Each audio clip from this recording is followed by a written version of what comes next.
Hello friends, मैं शशांक थूल the Thul academy में आप सभी का बहुत बहुत स्वागत करता हूं। आप हमसे जुड़ सकते हैं फेसबुक के माध्यम से, टेलीग्राम के माध्यम से और व्हाट्सएप के माध्यम से। यहां हम MPPSC मेंस के इकोनॉमी यानी अर्थव्यवस्था वाले सेक्शन को डिस्कस कर रहे हैं। इसके पहले लेक्चर में हमने देखा था कि टैक्स क्या होता है, एक अच्छी कर प्रणाली क्या होती है, उसको समझा था। इसी को हम आगे बढ़ाते हुए हम देखते हैं कि टैक्स के प्रकार क्या होते हैं और हम इसी में समझेंगे कि जीएसटी क्या है और वो कैसे काम करता है। तो चलिए शुरू करते हैं आज का लेक्चर। तो हम देखते हैं कर यानी टैक्स मुख्य रूप से दो प्रकार के होते हैं, प्रत्यक्ष कर और अप्रत्यक्ष कर, यानी कि डायरेक्ट टैक्स और इनडायरेक्ट टैक्स। इनको थोड़ा समझते हैं। डायरेक्ट टैक्स की अगर मैं बात करूं या प्रत्यक्ष कर की मैं बात करूं तो यह वह टैक्स होता है जो सरकार के द्वारा जिस व्यक्ति पर लगाया जाता है वही उसका भुगतान करता है। इस कर को हम परोक्ष कर भी कहते हैं। अप्रत्यक्ष कर यानी इनडायरेक्ट टैक्स को हम देखते हैं। इनडायरेक्ट टैक्स वह कर है जो अंतिम उपयोगकर्ता द्वारा भुगतान किए जाते हैं, अर्थात प्रायः ये वस्तुओं और सेवाओं पर लगते हैं जिन पर वस्तुओं को खरीदने वाला या उनका उपयोग करने वाला अंतिम जो उपभोग करता है वो इस कर को वहन करता है या वो उस कर को अदा करता है। आगे समझ में नहीं आया? थोड़ा थोड़ा धीरे धीरे आगे बढ़ेंगे, आपको सारी चीज़ें समझ में आ जाएगी। तो ये इनकी परिभाषाएं हैं। थोड़ा सा और चल के डिटेल में देखते हैं और थोड़ा सरल परिभाषाओं में देखते हैं। अगर मैं प्रत्यक्ष कर यानी डायरेक्ट टैक्स की बात करूं तो यह वह कर है जब कर का भार एवं दबाव एक व्यक्ति पर पड़े तो उसे हम प्रत्यक्ष कर या डायरेक्ट टैक्स कहते हैं। जैसे कि मान लीजिए सरकार ने इनकम टैक्स पे कर लगाया हुआ है, तो मेरी जो इनकम आएगी, मान लीजिए मैं 100 रुपये इनकम करता हूँ और सरकार ने कहा है कि 10% आपको टैक्स देना पड़ेगा। तो मैंने 100 रुपये इनकम करी, मुझे 100 रुपये कमाई हुई, तो मैंने सीधा उठा के किसको दे दिया? सरकार को उसका 10% दे दिया। तो ये क्या है? डायरेक्ट, सीधा सीधा इसका असर किस पे पड़ रहा है? मुझ पर पड़ रहा है। तो ऐसे सभी टैक्स जिनका असर सीधा सीधा किसी व्यक्ति पर पड़ता है या उस व्यक्ति पर पड़ता है जिस पर ये टैक्स लगाया जा रहा है, तो ये सारे टैक्स क्या कहलाते हैं? डायरेक्ट टैक्स कहलाते हैं। और परिभाषाएं देखते हैं। कुछ महान लोगों ने अपने अपने हिसाब से, महान अर्थशास्त्री जो हैं उन्होंने अपने अपने हिसाब से इसको परिभाषित किया है। तो देखते हैं वो क्या कहते हैं। जैसे फिल्ड सिराज ये कहते हैं कि वे कर जो व्यक्ति की आय एवं संपत्ति पर तुरंत लगाए जाते हैं जो कि उपभोक्ता द्वारा राज्य को प्रत्यक्ष रूप से दिए जाते हैं, उन्हें प्रत्यक्ष कर की श्रेणी में रखा जाता है। ठीक, आगे देखते हैं। आगे प्रोफेसर मिल ये क्या कहते हैं? ये वो कहते हैं कि प्रत्यक्ष कर वास्तव में उसी व्यक्ति द्वारा दिया जाता है जिस पर वह कर लगाया जाता है। एक प्रत्यक्ष कर वह है जो उसी व्यक्ति से मांगा जाता है जो कि उसे भुगतान करने की इच्छा या इरादा रखता है। इन दोनों परिभाषाओं से हमें बिल्कुल ये सीधा सीधा समझ में आता है कि प्रत्यक्ष कर उसी से वसूला जाता है जिस पर वो लगाया जाता है। इसे जो व्यक्ति है जिस पे ये कर लगाया जा रहा है वो किसी और को स्थानांतरित नहीं कर सकता। यानी कि ऐसा नहीं है कि मुझ पर अगर कोई टैक्स लग रहा है तो मैं आपसे कहूँ कि आप मेरा टैक्स भर दो या मैं वो टैक्स को आपको शिफ्ट कर दूँ, ऐसा नहीं किया जा सकता। ठीक है, कुछ उदाहरण देखते हैं प्रत्यक्ष कर के। जैसे कि इनकम टैक्स यानी आयकर, निगम कर, पूंजीगत लाभ कर, संपत्ति कर, उपहार कर और प्रतिभूति कर, ये इसके कुछ उदाहरण हैं। अब हम देखते हैं अप्रत्यक्ष कर को। अप्रत्यक्ष कर की अगर मैं बात करूं तो ऐसा कर जिसका भार, दबाव एक ही व्यक्ति पर न पड़कर पृथक पृथक व्यक्तियों पर पड़ता है, उसे अप्रत्यक्ष कर कहते हैं। और परिभाषाएं देखते हैं। एक प्रत्यक्ष कर वह है जो एक व्यक्ति से इच्छा या मांगा जाता है कि वह दूसरे की लागत से इसे क्षतिपूर्ति कर लेगा। और देखते हैं प्रोफेसर डाल्टन क्या कहते हैं, माफ कीजिएगा डॉक्टर डाल्टन क्या कहते हैं इसके बारे में। वो कहते हैं कि अप्रत्यक्ष कर वह होता है जो एक व्यक्ति पर लगाया जाता है तथा संपूर्ण या अंशतः अन्य व्यक्तियों द्वारा भुगतान किया जाता है। इन परिभाषाओं से आपको समझ में आ गया होगा कि अप्रत्यक्ष कर कैसा है कि लगाया किसी व्यक्ति पर जा रहा है, लेकिन उसका भार या तो दूसरों पर जा रहा है या अंशतः या थोड़ा थोड़ा करके सब पर वो भार लग रहा है। आगे समझ में कुछ उदाहरण देखते हैं। जैसे कि जीएसटी की अगर मैं बात करूं तो जीएसटी एक पूरी तरह से अप्रत्यक्ष कर है। उसके बाद मनोरंजन कर, व्यवसाय कर, बिक्री कर, शुल्क कर, ये सब क्या हैं? ये सब हैं अप्रत्यक्ष कर के उदाहरण। इसको थोड़ा सा और मैं समझाता हूँ। जैसे कि मान लीजिए मैंने कोई मैन्युफैक्चरिंग की, मैंने एक शर्ट बनाई। अब शर्ट बनी 100 रुपये की, तो 100 रुपये के हिसाब से 10% सरकार मुझसे कहेगी कि आप अगर इसको बेचोगे तो 10% आपको क्या देना पड़ेगा? आपको देना पड़ेगा 10% टैक्स। तो 100 रुपये की शर्ट पे मैं कीमत क्या रख दूंगा? 110 रुपये कर दूंगा और 110 रुपये मैं आपको बेच दूंगा, और जो 10 रुपये आपसे मैंने एक्स्ट्रा लिया है उसका मैं टैक्स भर दूंगा। तो ये क्या हो गया? एक तरह से इनडायरेक्ट टैक्स या अप्रत्यक्ष कर। आगे समझ में? चलिए आगे बढ़ते हैं। अब हम देखते हैं जीएसटी को। जीएसटी का फुल फॉर्म है गुड्स एंड सर्विस टैक्स, यानी कि वस्तु एवं सेवा कर। ये एक व्यापक, बहुस्तरीय, गंतव्य आधारित अप्रत्यक्ष कर है जो प्रत्येक मूल्य पर जोड़ा या लगाया जाता है। ये थोड़ी सी कॉम्प्लिकेटेड परिभाषा है, लेकिन जब हम जैसे जैसे आगे जीएसटी को समझेंगे, उसको और समझेंगे, तो आपको समझ में आएगा इसकी परिभाषा। देखिए, व्यापक यानी कि काफ़ी बड़ा है। उसके बाद बहुस्तरीय यानी कि हर स्तर पे ये लगता है, और गंतव्य आधारित यानी कि जो इन द एंड जिसके पास ये प्रोडक्ट जा रहा है उस पर लगता है अप्रत्यक्ष रूप से, और मूल्य के प्रत्येक स्तर पर ये जोड़ा जाता है। अब ये कैसे काम करता है इसको हम आगे चल के समझेंगे। और दूसरी परिभाषा के रूप में अगर अपन इस जीएसटी को समझें तो जीएसटी यह उत्पादन की प्रक्रिया के प्रत्येक चरण पर, यानी निर्माता द्वारा खरीदे गए कच्चे माल पर, निर्माता द्वारा विक्रेता को बेचे जाने वाले उत्पाद पर, पूरे विक्रेता द्वारा खुदरा विक्रेताओं को बेचे जाने वाले उत्पाद पर, और अंत में उपभोक्ता को उत्पाद की बिक्री पर लगाया जाता है। जैसे कि मैंने कहा कि हर चरण पे लगता है, वैसे ही इसको परिभाषित किया गया है। अब आपको यहाँ कन्फ्यूज़न हो रहा होगा, लेकिन आगे चल के जब हम इसको समझेंगे कि जीएसटी कैसे काम करता है, आपको सारी चीज़ें क्लियर समझ में आएगी। जीएसटी की अगर मैं बात करूँ तो 1 जुलाई 2017 से जीएसटी लागू किया गया। जीएसटी के लिए 101वां संशोधन किया गया, और ये संशोधन किया गया अनुच्छेद, संविधान का जो अनुच्छेद है वो 279A के पार्ट 1 में। ठीक, अब हम देखते हैं कि जब जीएसटी आया तो जीएसटी आने से काफ़ी सारे जो पहले कर लगते थे उनको समाप्त कर दिया गया। जैसे कि आपको पता है, आपने अगर थोड़ा बहुत जीएसटी के बारे में पढ़ा होगा, तो जीएसटी आने के पहले बहुत सारे कर लगते थे। केंद्र सरकार अपने अलग कर लगाती थी, राज्य सरकार अपने अलग कर लगाती थी। तो जो मोदी सरकार थी उन्होंने नारा दिया एक देश एक कर का, और जीएसटी को लेके आए। उसके बाद बहुत सारे जो तरह तरह के कर लगते थे उन सबको समेटकर जीएसटी के अंदर लाके रख दिया गया। तो कुछ करों की हम यहाँ चर्चा करते हैं जिनको जीएसटी के अंदर ले आया गया। जैसे केंद्र सरकार के द्वारा कौन कौन से कर थे? वो थे केंद्रीय उत्पाद शुल्क, चिकित्सा और शौचालय संबंधी सामग्रियाँ।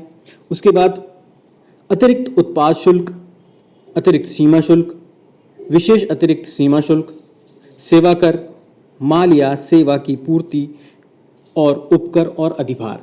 ये सब जो केंद्र के द्वारा लगाए जाते थे, इनको सबको किस में डाल दिया गया? जीएसटी में डाल दिया गया। उसके बाद राज्य की श्रेणी में अगर मैं बात करूं तो राज्य के द्वारा लिए जाने वाले वैट, केंद्रीय बिक्री कर, क्रय कर, विलासिता कर, प्रवेश कर, मनोरंजन कर, विज्ञापन कर, लॉटरी सट्टा जुआ पे कर, राज्य के द्वारा कई उपकर और अधिभार, इन सबको मिला के किस में रख दिया गया? जीएसटी में। कौन सी चीज़ें अब देखते हैं जो जीएसटी के अंतर्गत नहीं आती है? कुछ ऐसी चीज़ें हैं जिन्हें जीएसटी से बाहर रखा गया है, जैसे अल्कोहल, पेट्रोलियम और ऊर्जा, बिजली, भूमि और स्थावर संपत्ति यानी कि ज़मीन जायदाद वगैरह, उसके बाद शिक्षा और स्वास्थ्य और देखभाल। अब ये चीज़ आपको समझ में आ गई कि पहले इतने सारे कर थे, उन सबको लाके किस में रख दिया गया, जीएसटी में लाके रख दिया गया। ठीक, कुछ चीज़ें अभी भी जीएसटी के बाहर हैं, वो भी आपको पता चल गई। अब हम देखते हैं इन एक्चुअल वास्तविक रूप से जो जीएसटी है वो कैसे काम करता है। मान लीजिए ये कोई ड्रेस है, ये कोई कपड़ा है। अगर पुराने सिस्टम में, माफ़ कीजिएगा, अगर पुराने सिस्टम के हिसाब से हम चले, जब जीएसटी नहीं था, इतने सारे कर लगते थे, उसके हिसाब से इस ड्रेस की, इस पोशाक की कीमत होती 2082 रुपये और 30 पैसा। फिर जब जीएसटी अगर आ जाए, अगर ये सारी चीज़ें जीएसटी के अंतर्गत आती, तो आज जीएसटी के साथ इसकी कीमत हो जाएगी 1665 रुपये और 30 पैसा। अब देख रहे हैं कितना फ़र्क आ गया इन चीज़ों में। अब ये फ़र्क कैसे आया इसको हम समझते हैं। अब हम चलते हैं जीएसटी के पहले, जब जीएसटी नहीं था। जीएसटी के पहले मान लीजिए कोई उत्पादक था जो इस ड्रेस को या इस पोशाक को बना रहा था। अब उस उत्पादक ने किसी से कच्चा माल लिया होगा, कपड़े लिए होंगे, धागे लिया होगा, सुई लिया होगा, और जो भी कपड़े बनाने में जो भी और सामान लगता है वो लिया होगा। ये सारा सामान उसने किसी न किसी से खरीदा होगा। मान लीजिए ये सारा सामान उसने 1000 रुपये में ख़रीदा, और इस 1000 रुपये में उसने 10% उसका जो टैक्स था वो भी दिया है। उसमें 10% टैक्स जो है वो इंक्लूड था, यानी कि मान लीजिए 100 रुपये का जो टैक्स था वो इसमें इंक्लूड था। ये सारे इंक्लूड करके उसने 1000 रुपये में ये पूरा माल खरीदा। अब इस माल से उसने एक बहुत सुंदर सी ड्रेस को बनाया। अब इस ड्रेस को जब वो बनाएगा तो इसमें भी अपना कुछ लाभ भी जोड़ेगा। भाई बिजनेस क्यों कर रहे हैं? लाभ के लिए। तो इसने अपना लाभ जोड़ा कि भाई इसमें 300 रुपये उसने अपना लाभ जोड़ लिया। अब इस हिसाब से उस ड्रेस की कीमत क्या हो गई? इस हिसाब से उस ड्रेस की कीमत हो गई 1000 रुपये प्लस अपनी 300 रुपये उसका लाभ, यानी कि 1300 रुपये इस ड्रेस की अब कीमत हो गई। अब सरकार ने कहा कि इसमें आप जब आप इसको बेचोगे, तैयार माल को जब बेचोगे आगे, तो आपको 10% यानी 10% इस पर टैक्स देना होगा। तो 1300 का 10% कितना हुआ? 130 रुपये। तो अब जो मैन्युफैक्चरर है, जो वो आगे इस ड्रेस को बेचेगा, वो क्या करेगा? 1300 रुपये तक तो उसका लाभ और सब हो गया, लागत वगैरह मिला के। अब जो 130 रुपये है वो अपनी जेब से तो देगा नहीं, वो क्या करेगा? वो सामने वाले से उसको लेगा। तो वो 130 रुपये उस ड्रेस में, उस ड्रेस की कीमत पर जोड़ देगा। तो अब उस ड्रेस की कीमत क्या हो जाएगी अपनी? वो हो जाएगी 1000 रुपये प्लस 300 रुपये जो उत्पादक का लाभ है वो, और प्लस 130 रुपये जो उसे टैक्स देना है। तो कुल मिला के अब ड्रेस की कीमत हो गई 1430 रुपये।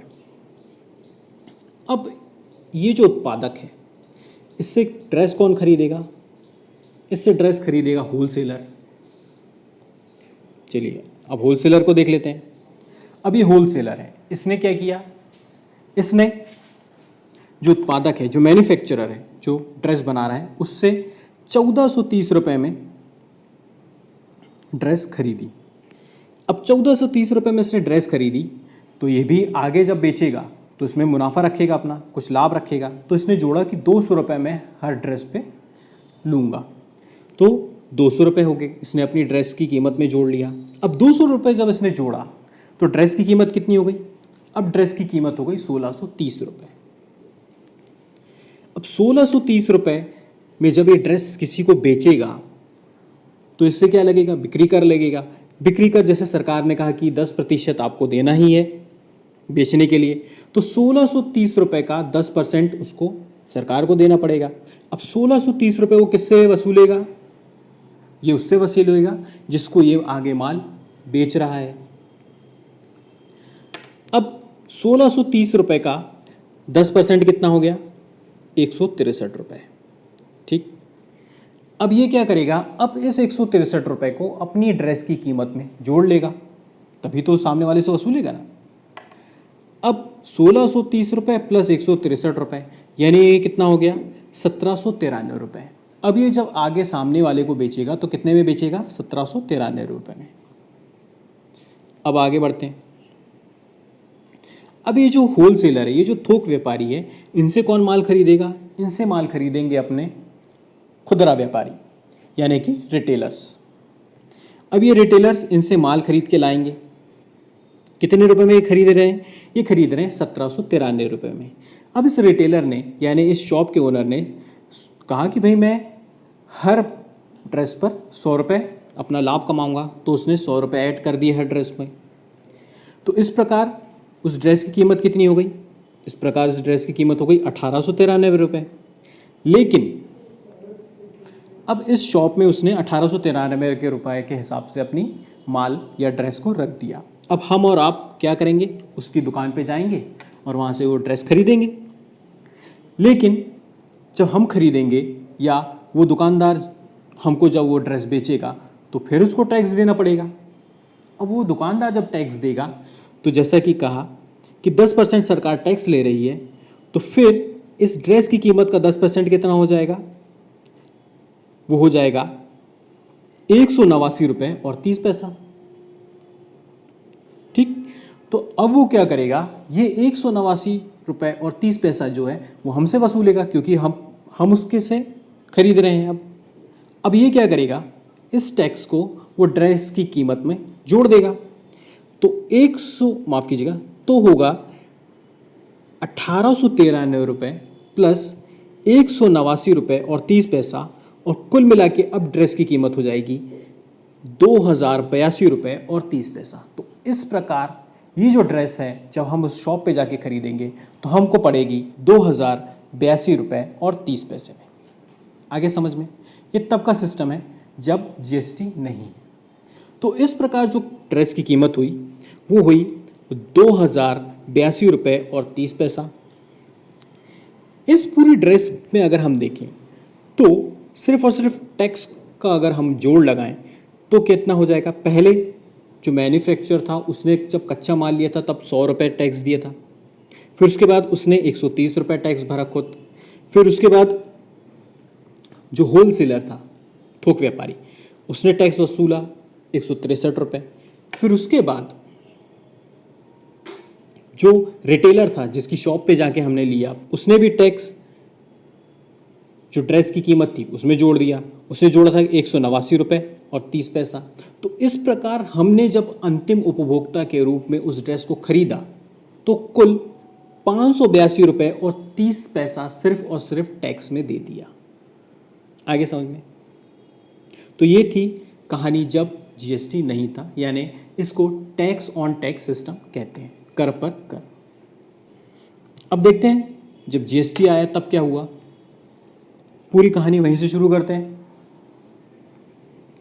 अब उत्पादक है, मैन्युफैक्चरर है, इसने कच्चा माल लिया 1000 रुपये का, जिसमें 100 रुपये टैक्स यानी 10% टैक्स उसने ऑलरेडी दे दिया था, यानी कि टैक्स वैक्स सारा मिला के उसने 1000 रुपये का कच्चा माल खरीदा। इस कच्चे माल से इसने एक बहुत सुंदर सी ड्रेस बनाई। अब इसने क्या किया? इसने अपना लाभ जोड़ा 300 रुपये। तो इसकी लागत और प्लस लाभ ये मिला के कीमत कितनी हो गई तैयार माल की, ये तैयार ड्रेस की 1300 रुपये। अब तैयार माल पर या इस तैयार की हुई ड्रेस को जब वो आगे बेचेगा, होलसेलर को जब ये बेचेगा तो कितने में बेचेगा? 1300 रुपये में बेचेगा। अब 1300 रुपये में जब वो बेचने जाएगा तो उसे कितना % टैक्स देना होगा? 10% टैक्स देना होगा, जो है 130 रुपये। लेकिन अब जो नया सिस्टम आया उस सिस्टम के हिसाब से जो मैन्युफैक्चरर है उसने जब कच्चा माल खरीदा था तो कितना रुपए दे चुका था वो टैक्स? 100 रुपये वो टैक्स दे चुका था उस समय, ठीक है। 100 रुपये जब वो टैक्स ऑलरेडी दे चुका था, तो अब वो कितना टैक्स देगा? 100 रुपये उसने पहले वहाँ पर दे चुका था, 130 रुपये उसे अब देना है, तो 130 रुपये माइनस 100 रुपये, तो अब उसे सिर्फ कितना टैक्स देना होगा? 30 रुपये टैक्स देना होगा। तो अब वो क्या करेगा? अपनी ड्रेस की कीमत में सिर्फ और सिर्फ ये जो 30 रुपये जो उसे टैक्स देना है उसे जोड़ेगा। तो अब जो कीमत होगी ड्रेस की वो हो जाएगी 1330 रुपये, यानी कि जब होलसेलर उसके पास ड्रेस लेने आएगा तो वो 1330 रुपये में उसे बेचेगा। चलिए आगे बढ़ते हैं, अब चलते हैं होलसेलर के पास। होलसेलर ने 1330 रुपये में इस ड्रेस को खरीदा और उसने अब जोड़ लिया कि भाई 200 रुपये वो अपना लाभ यानी अपना मार्जिन रखेगा।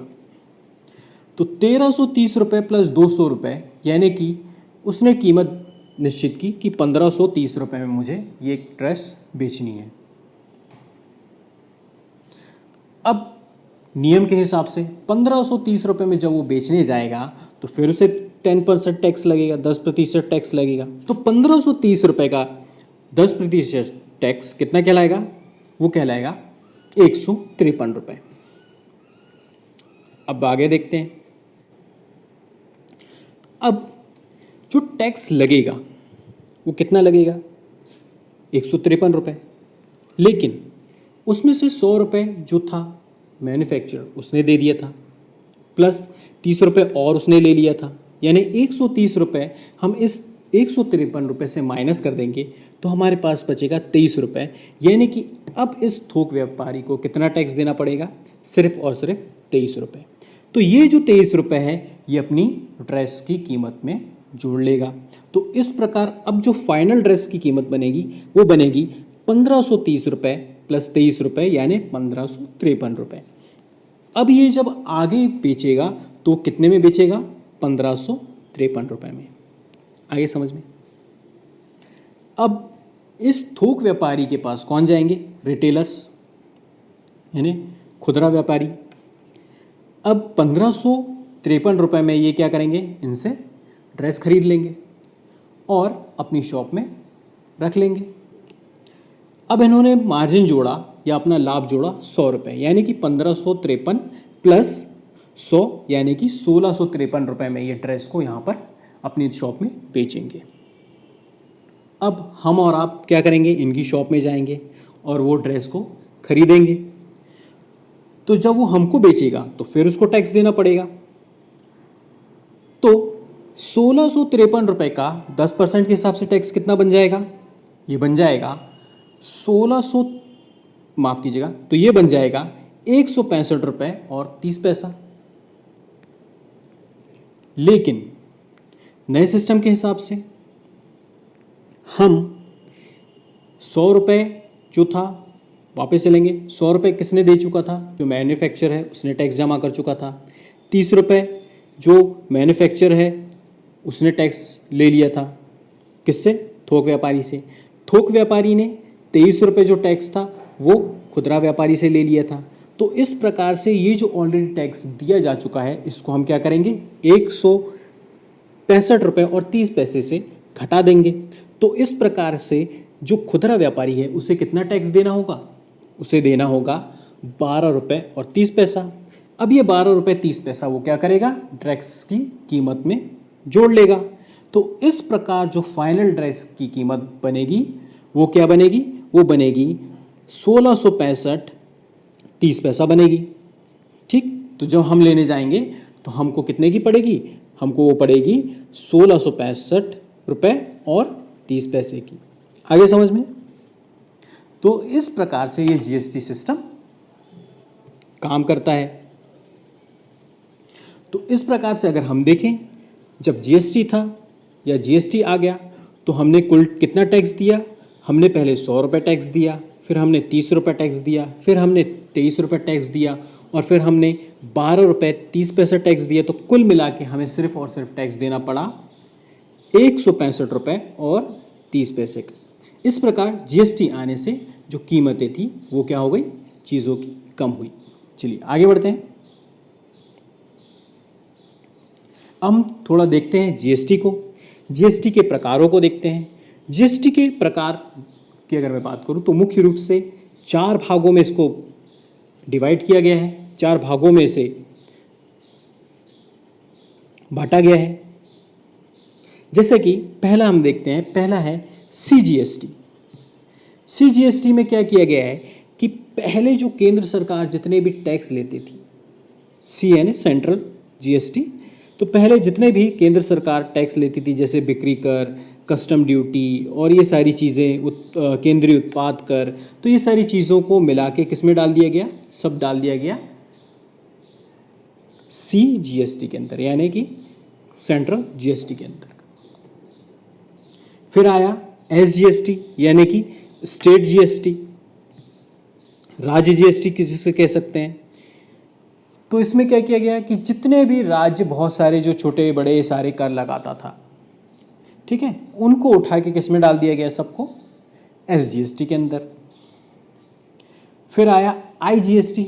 आईजीएसटी में क्या होता है कि बहुत सारा माल, जैसे कि मान लीजिए मैंने दिल्ली से माल लेके आया, दिल्ली से कपड़े लेके आए और जबलपुर में आके मैं यहाँ बेच रहा हूँ, तो दोनों अलग अलग स्टेट हो गई, दो अलग अलग स्टेट हो गई, तो अब अलग अलग जगह मुझे टैक्स दे रहा हूँ, या अलग अलग स्टेट का अलग अलग टैक्स जो भी बन रहा है वो सब किसके अंतर्गत आ जाएगा, वो सब किस आ जाएगा, अपना आईजीएसटी के अंतर्गत। फिर देखते हैं, फिर है यूटीजीएसटी। यूटीजीएसटी का मतलब है यूनियन टेरिटरी जीएसटी। यूटीजीएसटी की बात करूं तो भारत के जो 5 केंद्र प्रशासित देश हैं, कौन कौन से, ये हैं अंडमान और निकोबार, उसके बाद दमन द्वीप, दादर नगर हवेली, चंडीगढ़, लक्षद्वीप। तो यहाँ पे भी जितना भी जीएसटी का लेन देन हो रहा है, इन सबको किसके अंतर्गत कर दिया गया, इन सबको यूटीजीएसटी के अंतर्गत कर दिया गया। अब ऐसा नहीं है कि अगर मैं जीएसटी भर रहा हूँ तो मुझे अलग अलग जगह जाके अलग अलग जीएसटी देना पड़ेगा, किसी जीएसटी में अलग जाके भरूँ और एसजीएसटी अलग जाके भरूँ, आईजीएसटी अलग जाके भरूँ, ऐसा कुछ नहीं है। जिसको भी जीएसटी, जो भी जीएसटी भरता है वो सिर्फ एक ही जीएसटी भरता है। फिर जो पूरा जीएसटी का पैसा है वो केंद्र के हिसाब से, जो मान लीजिए अगर कोई जो जीएसटी है वो सीजीएसटी में जाना चाहिए तो ऑटोमेटिकली सीजीएसटी में चला जाता है, जो एसजीएसटी में जाना चाहिए वो ऑटोमेटिकली एसजीएसटी में चला जाता है। उसके बाद जो आईजीएसटी होता है वो जनरली केंद्र के पास जाता है और फिर केंद्र उसको अलग अलग हिसाब से, जैसे कि मैंने आपको उदाहरण दिया कि मैं दिल्ली से कपड़े लेके आता हूँ और जबलपुर में बेचता हूँ, तो दिल्ली सरकार को जो जीएसटी जाना चाहिए वो केंद्र सरकार उसको दे देगा, और मध्य प्रदेश सरकार को जो जीएसटी जाना चाहिए वो मध्य प्रदेश सरकार को दे दिया जाएगा। तो हमने ये देख लिया जीएसटी के प्रकार।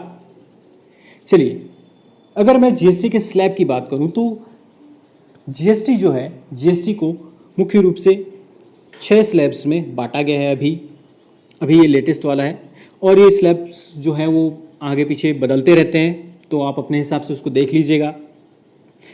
जीएसटी काउंसिल की बैठक होती है तो उसमें ये चीज़ें आगे पीछे होती रहती हैं। जीएसटी काउंसिल क्या होती है उसको भी हम आगे चल के समझेंगे। जीएसटी स्लैब अपन देख लेते हैं कि इनको 6 भागों में बांटा गया, जैसे 0, 5, 12, 18, 28 और 28 प्लस सेस। 0 यानी कि इन पर कोई जीएसटी नहीं लगने वाली, इन पर कोई आपको टैक्स नहीं देना है। 5% यानी कि कुछ चीज़ें हैं जिन्हें 5% की जीएसटी में रखा गया है, जैसे कि स्पाइसेस यानी मसाले, मस्टर्ड ऑयल यानी कि आपका सरसों का तेल। तो और भी काफ़ी लंबी लिस्ट है, ये आगे पीछे होते रहते हैं, तो आप इनको करंट के हिसाब से जब हम पढ़ेंगे तो इनको आप करंट वाला डेटा सर्च करके उसको देख लीजिएगा। उसके बाद है 12% जीएसटी लगता है फ्रूट प्रोसेस्ड फूड पर, यानी कि जैसे आप डब्बा पैक जो खाना लेते हैं, ठीक, उन पर लगता है। फिर 18% जीएसटी की अगर मैं बात करूँ तो 18% जो जीएसटी लगता है वो लगता है अपना सोप हो गया, आपका तेल हो गया, टूथपेस्ट हो गया, रेफ्रिजरेटर हो गए, स्मार्टफोन हो गए, इन पर क्या लगता है आपका 18% आपको जीएसटी देना पड़ेगा। उसके बाद 28% जीएसटी की अगर मैं बात करूँ तो ये होता है जो लग्जीरियस यानी जो बड़े लग्जीरियस एंड गुड्स होते हैं, जैसे कि आपका कार हो गया, आप महंगी बाइक खरीद रहे हैं, तो इन सब पे आपको क्या देना पड़ेगा, 28% जीएसटी देना पड़ेगा। उसके ऊपर भी और अगर हाई प्रोफाइल में अगर चलते हैं, उसके ऊपर भी और लग्जीरियस चीज़ देखते हैं, आप महंगी महंगी कारें खरीद रहे हैं, पान मसाला हो गया, आपका टोबैको हो गया, या महंगी शराब हो गई, तो इन पर 28% जीएसटी तो लगता ही लगता है, प्लस साथ में सेस भी लगता है। सेस क्या होता है, सेस होता है उपकर। जब कर के ऊपर भी कोई कर लगा दिया जाता है तो क्या कहलाता है, उपकर। ठीक है, चलिए आगे बढ़ते हैं। अब हम देखते हैं जीएसटी काउंसिल के बारे में। जीएसटी काउंसिल यानी कि एक परिषद है जो जीएसटी कैसे काम करेगा, किस गुड्स को किस दायरे में रखना चाहिए, किस पे जीएसटी ख़त्म करना चाहिए, किस पे नहीं करना चाहिए, ये सारे वो बैठ के आपस में निर्णय लेते हैं। जीएसटी को और कैसे बेहतर किया जा सकता है, ये सारी बातों का वो निर्णय लेते हैं। तो ये एक परिषद बनाई गई है। इस परिषद की अगर मैं बात करूँ तो इस परिषद का जो अध्यक्ष होता है वो होता है वित्त मंत्री। फिर जो केंद्रीय राज्य मंत्री होते हैं वित्त और राजस्व के, वो भी इसके सदस्य होते हैं इस परिषद के। इसके अलावा जितने भी राज्य हैं उनके वित्त मंत्री या उन राज्यों के द्वारा जो भी नामित मंत्री है होता है, वो इन परिषदों में भाग लेता है, इन परिषदों की बैठक में भाग लेता है। यानी कि यहाँ पर ये सुनिश्चित किया गया है कि जब इस काउंसिल की बैठक हो तो सभी राज्यों की इसमें भागीदारी हो। फिर ये जो सदस्य होते हैं यानी कि केंद्रीय राज्य मंत्री और राज्यों के जो मंत्री आते हैं, वो इन सदस्यों में से ही एक को उपाध्यक्ष चुन लिया जाता है। अगर मैं इनके वोटिंग की शक्ति की बात करूं तो वोटिंग की शक्ति जो केंद्रीय राज्य मंत्री हैं उनकी होती है 1/3, और वहीं अगर राज्यों के मंत्री या राज्यों के वित्त मंत्रियों की अगर मैं बात करूं तो वो होती है 2/3। यानी कि राज्यों को यहाँ पर केंद्र की तुलना में थोड़ी सी ज़्यादा शक्ति दी गई है। कोरम की अगर मैं बात करूं तो कोरम मतलब कि बैठक कब तक शुरू नहीं होगी, बैठक तब तक शुरू नहीं होगी जब तक इसके 50% या उससे अधिक सदस्य ना इकट्ठा हो जाएं। अगर 50% से कम लोग उस बैठक में आते हैं तो वो जीएसटी काउंसिल नहीं बैठेगी, जीएसटी परिषद नहीं लगेगी। ठीक, उसके बाद किसी निर्णय की अगर मैं बात करूं तो कोई भी निर्णय, जैसे मान लीजिए कि कहा जाता है कि हाँ चलो हमें जीएसटी के अंतर्गत पेट्रोल को भी शामिल करना चाहिए, तो ये निर्णय लिया जाएगा, तब लिया जाएगा या ये निर्णय तब मान्य होगा जब जीएसटी के 3/4 यानी कि 75% सदस्य या उससे अधिक सदस्य इस पर सहमति दें या इस पर राजी हो जाएं। ठीक है, आगे समझ में। अब हम देखते हैं जीएसटी के लाभों को, थोड़ा देखते हैं कि जीएसटी के क्या लाभ हैं। जीएसटी के अगर मैं लाभ की बात करूं, पहला लाभ है कि ये जो जीएसटी है ये वस्तुओं और सेवाओं की कीमत की जो पूरी श्रृंखला होती है, चाहे वस्तु हो सेवा हो, जो उसकी पूरी श्रृंखला होती है उसके हर स्तर पर ये वसूला जाता है। जैसे कि मैंने आपको बताया कि मैन्युफैक्चर होता है, फिर उसके बाद आपका होलसेलर है, फिर उसके बाद रिटेलर है, तो हर स्तर पर जैसे एक के बाद से दूसरे, दूसरे के बाद से तीसरे के बाद जब वो मटेरियल जाता जा रहा है तो हर स्तर पर जीएसटी वसूला जा रहा है।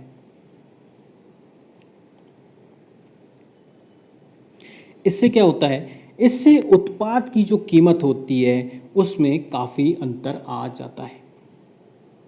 दूसरा, जैसे कि कहा गया कि एक देश एक टैक्स, तो सारे देश में, सारे देश भर में जो कीमत होगी वस्तु की या सेवा की वो एक जैसी हो जाएगी। मान ली, और वो ऐसे हो जाएगी कि जैसे मान लीजिए केंद्र सरकार के लिए तो सब जगह एक ही जैसा टैक्स लगेगा, लेकिन मान लीजिए कि पेट्रोल की अगर मैं बात करूं या किसी भी चीज़ की बात करूं, या मान लीजिए मैंने मध्य प्रदेश में, उसमें 10% टैक्स लगता है, तो मध्य प्रदेश सरकार क्या लेती है, 10% टैक्स लेती है। मैंने मध्य प्रदेश में ख़रीदा तो मुझे 10% टैक्स देना पड़ गया। वहीं मान लीजिए मैं महाराष्ट्र चला गया या दिल्ली चला गया, वहाँ पर वो चीज़ मान लीजिए 5% टैक्स लगता है, वहाँ पे सरकार जो है वो 5% टैक्स लेती है, तो मुझे क्या देना पड़ेगा, वहाँ सिर्फ 5% टैक्स देना पड़ेगा। इस हिसाब से मुझे वो चीज़ दिल्ली में या किसी और जगह पे सस्ती पड़ जाएगी। लेकिन जीएसटी के आने से क्या हुआ कि सारे टैक्स कैसे हो गए, बिल्कुल एक जैसे हो गए। तो जो कीमत है, यानी कि अब मैं दिल्ली में खरीदूं तो भी मुझे उतना ही टैक्स देना पड़ेगा या मुझे उतनी ही कीमत में मिलेगा, और मैं मध्य प्रदेश में खरीदूंगा तो भी मुझे उसकी वही कीमत देनी होगी। आगे समझ में। दूसरा है सरलीकृत कर प्रणाली। जैसा कि जीएसटी के पहले हमने देखा था कितने सारे अलग अलग टैक्स थे, केंद्र सरकार एक अलग टैक्स लेती थी, फिर राज्य सरकार अपनी अलग टैक्स लेती थी, लेकिन अब क्या किया गया है, सबको मिला के एक जगह रख दिया गया है। ये कुल मिला के 6 स्लॉट बनाए गए हैं, 0, 5, 12, 28। तो ये जो स्लॉट बनाए गए हैं तो यानी कि सारी चीज़ें इन्हीं के अंतर्गत होगी, इससे बाहर कुछ नहीं है। फिर पारदर्शिता, सारी चीज़ें अगर देखें तो जीएसटी वाला जो पूरा सिस्टम है ये सब ऑनलाइन वाला सिस्टम है। आप घर बैठ के अपने लैपटॉप के माध्यम से, अपने कंप्यूटर के माध्यम से जीएसटी फाइल कर सकते हैं, जीएसटी के बारे में देख सकते हैं। तो ये सारी चीज़ें कैसी है, बिल्कुल पारदर्शी है। उसके बाद आसान उधार। आसान उधार की अगर मैं बात करूं तो जीएसटी आने से अब क्या है कि जैसे मैंने आपको बताया कि कीमत भी एक जैसी हो गई है। टैक्स मुझे कहाँ, अगर मैं दिल्ली में व्यापार कर रहा हूं तो भी मुझे उतना ही देना है, मैं मध्य प्रदेश में व्यापार कर रहा हूं तो भी मुझे उतना ही देना है। तो इससे क्या होगा कि जब मैं अब एक व्यापारी के तौर पे, एक बिजनेसमैन के तौर पे जब उधार लेने जाऊंगा, चाहे वो मैं किसी दूसरे व्यापारी से उधार लूँ या बैंक से लूँ या किसी वित्तीय संस्थान से लूँ, तो मुझे आसानी से वो उधार मिल जाएगा। बाज़ार में आसान प्रवेश। अगर बाज़ार में आसान प्रवेश की मैं बात करूं तो पहले जैसे अलग अलग टैक्स हुआ करते थे, अलग अलग सरकार जो थी, राज्य सरकारें जो अलग अलग टैक्स लिया करती थी, फिर उसके बाद केंद्र सरकार अपना अलग टैक्स लेती थी। तो अगर मान लीजिए जैसे मैंने कोई प्रोडक्ट लेके आया मार्केट में, अगर मैं कोई प्रोडक्ट, नया प्रोडक्ट बेचने जा रहा हूँ, तो वो क्या होगा कि अब मुझे देखना पड़ेगा कि केंद्र सरकार उसमें कितना टैक्स ले रही है, और मैं अगर उसको मध्य प्रदेश के बाज़ार में बेच रहा हूँ तो मुझे वहाँ पे अलग टैक्स देखना पड़ेगा कि वहाँ पे कितना टैक्स लगेगा। वही चीज़ फिर मैं जाके दिल्ली में बेच रहा हूँ तो वहाँ में देखना पड़ेगा कि वहाँ किस हिसाब से मुझे इस पर टैक्स देना पड़ेगा। तो अब क्या हो गया, अब सब बाज़ार कैसा हो गया, एक जैसा हो गया है। तो एक जैसा बाज़ार होने की वजह से अब मैं कोई भी प्रोडक्ट लाऊंगा तो मेरी कीमत एक जैसी होगी। तो ये सारी चीज़ें मेरे लिए कितनी हो जाएगी, कैसी हो जाएगी, आसान हो जाएगी। फिर आगे बढ़ते हैं, विदेशी निवेश। जब सारी चीज़ें एक जैसी हो जाएगी, बाज़ार सरल हो जाएगा, टैक्स प्रक्रिया सरल हो जाएगी, तो ये जो सरल प्रक्रिया है, ये जो विदेशी निवेश है, जो विदेशी लोग यहाँ पर आकर बिज़नेस करना चाहते हैं, जो निवेश करना चाहते हैं, तो उनको पता है कि हमें किसको कितना टैक्स देना है। तो इससे क्या होगा, इससे हम जो विदेशी निवेश है, जो विदेशी पूंजी है, उसको आकर्षित करने में सफल हो पाएंगे। उसके बाद है आयात और निर्यात उद्योग को बढ़ावा। जब हम सारी चीज़ें स्थिर हो जाएगी, टैक्स स्थिर हो गया, कीमतें स्थिर हो गई, एक जैसी सारी प्रक्रिया चलेगी, तो ये जो प्रक्रिया है ये आयात और निर्यात को बढ़ावा देगी। चलिए आगे बढ़ते हैं। अब हम देखते हैं जीएसटी के कुछ कमियां या उनके नुकसान को हम देखते हैं। पहली चीज़ तो ये है कि ये पूरा आईटी सेक्टर, यानी कि एक तरह से पूरा कंप्यूटराइज सिस्टम है। तो जिनको कंप्यूटराइज सिस्टम नहीं आता है या आईटी से रिलेटेड वो नहीं है या इस तरह से टेक्नोलॉजी से रिलेटेड नहीं है, तो उनके लिए इसको करना, इसको जोड़ना घटाना, ये थोड़ा सा कॉम्प्लिकेटेड चीज़ हो जाती है। उनको इसके लिए किसी प्रोफेशनल को या किसी ऐसे व्यक्ति को हायर करना पड़ेगा जो ये सारे काम उनके बिहाफ में कर सके। दूसरी जो समस्या है वो ये है कि जो अलग अलग राज्यों में कोई कंपनी व्यापार करती है तो उसे अलग अलग राज्यों में अपना पंजीकरण करवाना होता है। कि अगर मैं बिजनेस कर रहा हूँ दिल्ली में तो दिल्ली में अलग पंजीकरण करवाना होगा, उसके बाद मैं अगर राजस्थान में कर रहा हूँ तो राजस्थान में अलग पंजीकरण होगा। तो ये थोड़ा सा कॉम्प्लिकेटेड प्रक्रिया है इसकी। उसके बाद कुछ ऐसे पदार्थ हैं या कुछ ऐसे उत्पाद हैं, माफ़ कीजिएगा, कुछ ऐसे उत्पाद हैं जिनको जीएसटी में नहीं शामिल किया गया है। जैसे कि हमने देखा था पेट्रोलियम से संबंधित हो गए, ऊर्जा से संबंधित हो गए, उसके बाद मदिरा हो गई, अल्कोहल हो गए। तो ये जो ऐसी चीज़ें हैं जिनको जीएसटी में नहीं लाया गया है, इस वजह से इनकी जो कीमतें हैं वो अलग अलग है। जैसे कि आप न्यूज़पेपर में और यहाँ वहाँ सुनते होंगे कि भाई दिल्ली में पेट्रोल जो है वो इतना रुपए मिल रहा है और मध्य प्रदेश में पेट्रोल जो है इतना रुपए मिल रहा है। उसके अलावा अगर शराब की बात की जाए तो भाई दिल्ली में इतने रुपए शराब मिल रही है और मध्य प्रदेश सरकार में इतनी शराब मिल रही है। तो ये जो अंतर आ रहा है ये भी एक इसका नुकसान या एक कमी है इसकी। उसके बाद ये जो टैक्स सिस्टम है, जो जीएसटी टैक्स सिस्टम है, थोड़ा सा अपने आप में कॉम्प्लिकेटेड है। तो कॉम्प्लिकेटेड होने की वजह से जो कर अधिकारी हैं उनके लिए एक समस्या ये पैदा हो जाती है कि कर इस कर के जो नियम हैं उनको लागू करने में और उनकी निगरानी करने में उनको थोड़ी समस्या पैदा हो जाती है। इस वजह से उनके प्रशिक्षण की और उनको और अधिक कुशल बनाने की यहाँ पर आवश्यकता होती है। उसके बाद जो एक और कमी है वो है ये है कि अभी तक जो जीएसटी के स्लैब है, मतलब कि 28% किस पे लिया जाएगा, 12% किस पे लिया जाएगा, या 5% किस पे टैक्स होगा, या किस पे टैक्स नहीं होगा, कौन सा शून्य श्रेणी में आएगा, ये बिल्कुल स्थिर नहीं है। लगातार जो आपने देखा होगा या आप न्यूज़ वगैरह में हम देखते हैं सुनते हैं, लगातार जो जीएसटी काउंसिल है उनकी बैठकें होती रहती हैं। इन बैठकों में वो चीज़ों को आगे पीछे करते रहते हैं, कभी इसको 28% में डाल दिया, कभी इसको 5% में डाल दिया। तो ये सारी चीज़ें होती रहती है, जिससे एक अस्थिरता की स्थिति हो जाती है कि भाई पहले मैं 5% टैक्स दे रहा था, अब इस पर मुझे 18% टैक्स देना पड़ेगा या कोई टैक्स नहीं देना पड़ेगा। तो ये थोड़ी चीज़ें निश्चित नहीं हैं। तो ये था आज का लेक्चर। आज हमने टैक्स के बारे में देखा, प्रत्यक्ष कर को देखा, अप्रत्यक्ष कर को देखा, जीएसटी को समझा, और मुझे लगता है कि इसके बाद अब आपको जीएसटी के बारे में सारी चीज़ें क्लियर हो गई होगी, साफ हो गई होंगी। इस वीडियो को देखने के लिए आपका बहुत बहुत धन्यवाद। आगामी परीक्षाओं के लिए आपको बहुत बहुत शुभकामनाएं। बहुत ज़रूरी है तो ही घर से बाहर जाएं, घर पे रहें, पढ़ाई करें, अपना ख्याल रखें, अपनों का ख्याल रखें। मिलते हैं अगले लेक्चर में, तब तक के लिए जय हिंद, जय भारत।